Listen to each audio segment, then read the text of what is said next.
Assalamualaikum warahmatullahi wabarakatuh. Selamat siang rekan-rekan sekalian. Yang terhormat kepada dosen yang mengampu mata kuliah Bahasa Indonesia, kepada Ibu Fani. Yang saya banggakan rekan-rekan sekalian yang ada di kelas ini. Perkenalkan, saya Diva Zahara. Saya selaku moderator yang akan memandu presentasi kita hari ini. Topik kita pada hari ini yaitu tentang struktur karya ilmiah. Menulis karya ilmiah seringkali menjadi tantangan, terutama dalam menyusun setiap bagian agar logis dan memenuhi standar akademik.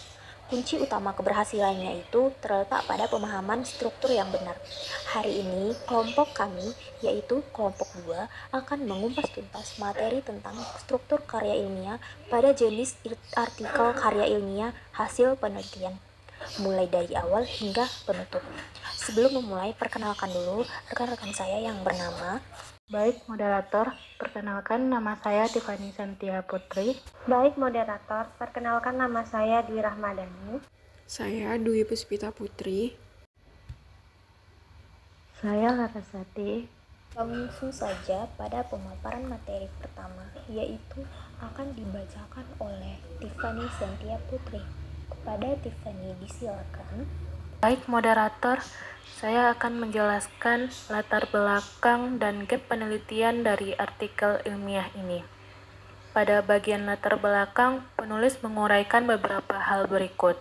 Yang pertama, fenomena penghindaran pajak oleh perusahaan besar yang semakin marak terjadi di Indonesia. Yang kedua, definisi penghindaran pajak sebagai praktik legal yang dilakukan individu atau perusahaan untuk mengurangi kewajiban pajak.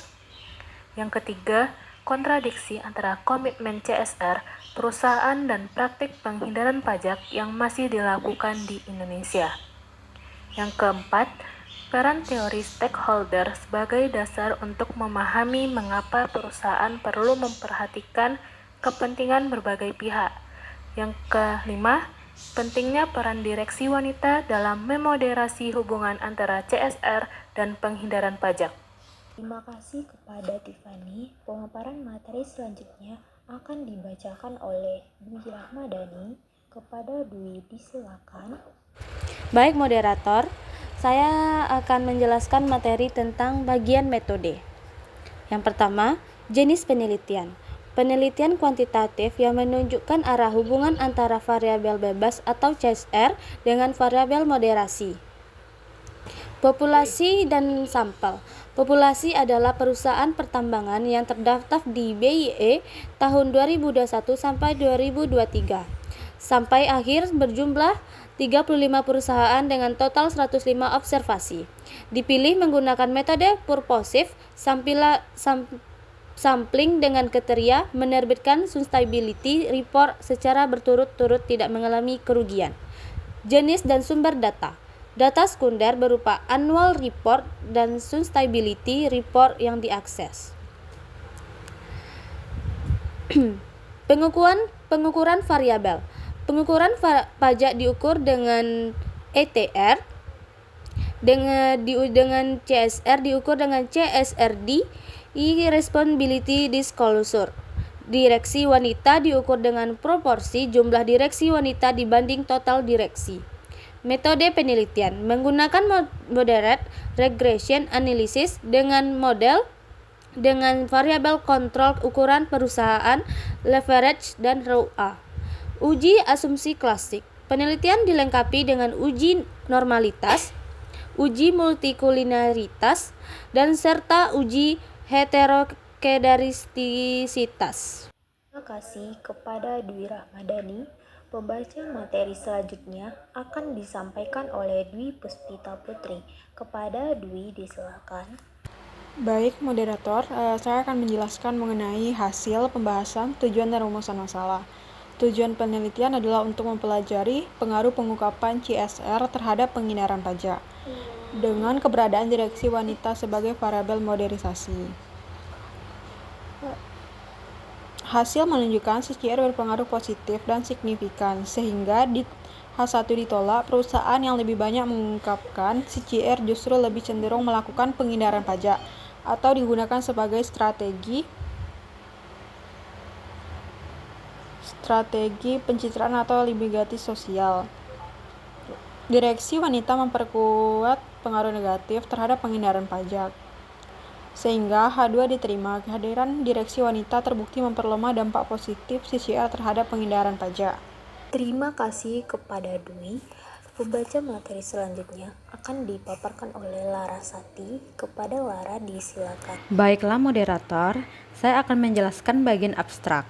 Pertama, tujuan penelitian mendemonstrasikan pengaruh Corporate Social Responsibility atau CSR terhadap penghindaran pajak dengan keberadaan direksi wanita sebagai variabel moderasi.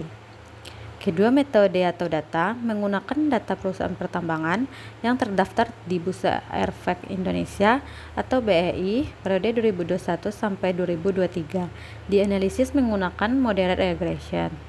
Ketiga, hasil penelitian, CSR berpengaruh terhadap penghindaran pajak dan keberadaan direksi wanita dapat memperkuat hubungan ini dalam menekan praktik penghindaran pajak.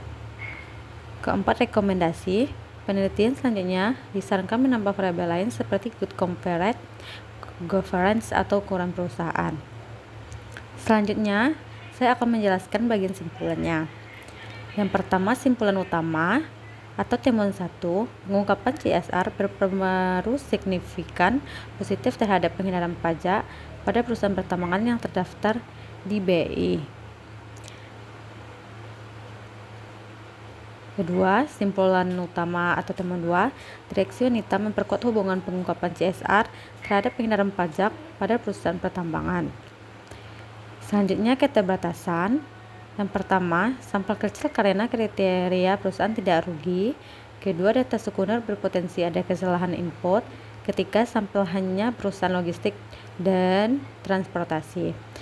Keempat, periode penelitian relatif pendek. Selanjutnya, saran. Yang pertama, memperluas objek penelitian ke seluruh perusahaan yang terdaftar di BEI atau menambah tahun pengamatan. Kedua, menambah variabel independen lainnya seperti good corporate governance atau ukuran perusahaan. Terima kasih kepada Larasati atas pemaparan materinya. Itulah tadi rekan-rekan saya yang memaparkan materi mengenai struktur karya ilmiah. Dapat kita ambil kesimpulan dari yang telah disampaikan oleh rekan-rekan saya tadi, bahwasannya artikel hasil penelitian itu memiliki struktur yang sistematis dan saling berkaitan. Kenapa saya bisa bilang seperti itu? Yang pertama, abstraknya itu sangat membantu pembaca memahami inti penelitian sebelum membaca keseluruhan artikel. Yang kedua, latar belakangnya itu membangun konteks dan urgensi penelitian. Tanpa latar belakang yang kuat, penelitian tidak memiliki justifikasi yang jelas. Lalu, pada bagian review literatur dan hipotesis menjadi landasan teori yang menghubungkan penelitian ini dengan penelitian sebelumnya.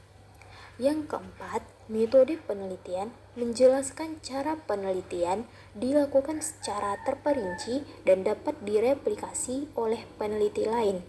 Ketepatan ini sangat menentukan validitas dan reliabilitas hasil penelitian. Hasil dan pembahasannya menyajikan temuan empiris yang kemudian diinterpretasikan dan dikaitkan dengan hipotesis serta teori yang telah dibahas. Ini merupakan inti dari kontribusi penelitian. Selanjutnya, pada bagian simpulan, merangkum seluruh temuan, mengakui keterbatasan penelitian, dan memberikan arahan untuk penelitian selanjutnya. Ini menunjukkan kontribusi nyata penelitian bagi ilmu pengetahuan dan praktik. Daftar pustakanya sudah menggunakan format APA style. Secara keseluruhan, struktur artikel ilmiah hasil penelitian bersifat logis, berurutan, dan saling mendukung satu sama lain. Setiap bagiannya memiliki fungsi spesifik dan tidak dapat dipisahkan karena membentuk satu kesatuan karya ilmiah yang utuh, objektif, dan dapat dipertanggungjawabkan. Itulah hasil kesimpulan dari presentasi kelompok kami hari ini. Mudah-mudahan apa yang kami sampaikan dimengerti oleh rekan-rekan semuanya. Terima kasih kepada rekan-rekan yang sudah memperhatikan. Apabila ada kesalahan mohon dimaklumi karena kita di sini sama-sama belajar. Sekian yang dapat saya sampaikan sebagai moderator. Kami akhiri dengan Assalamualaikum warahmatullahi wabarakatuh.